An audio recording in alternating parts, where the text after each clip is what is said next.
अर्थ कॉलनी, जुना कुपड रोड, सांगली। आज सकाळी आम्ही जेव्हापासून नवीन घर बांधून त्या ठिकाणी राहायला गेलो तेव्हापासून तो माणूस आम्हाला त्रास देत होता आणि त्या माणसाचं असं म्हणणं होतं की तुम्ही इथं राहायचंच नाही, हा एरिया माझा आहे, तुम्ही इथं राहायचंच नाही, असं त्याचं म्हणणं होतं। आणि तो जेव्हापासून आम्ही जाऊन राहिलोय तेव्हापासून तो आम्हाला त्रास देत होता। आमच्या घरावर बॅटरी पाड किंवा घरावर दगड मारा असं सुद्धा करत होता तो। परत आज सकाळी 6 वाजता माझी मम्मी पाणी तापवायला मागं गेल्यानंतर तो घरासमोर आमच्या कचरा टाकायचा, मम्मीला बघून असं थुकायचा खाली वगैरे।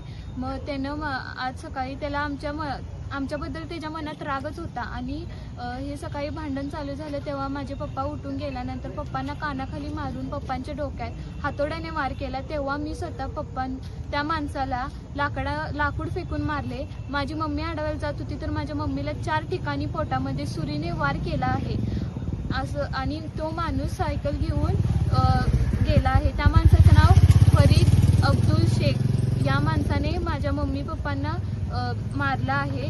तर माझ्या मम्मी पप्पांना न्याय हा मिळालाच पाहिजे आणि हीच माझी विनंती आहे। आज माझे मम्मी पप्पा हॉस्पिटलमध्ये आहेत, दुसरं उद्या कुणी नको असं मला वाटतंय, ही वेळ कुणावर येऊ नये असं मला वाटतंय। तर तुम्ही त्या माणसाला पकडून त्याला फाशीची शिक्षा द्यावी हीच माझी विनंती। माझ्या मम्मी पप्पाशिवाय मला कोण बघणारे नाही आहे। मी मोठे आणि माझा छोटा भाऊ आहे, आम्ही दोघंच आहे। माझे मम्मी पप्पाच आमच्यासाठी आधार आहेत।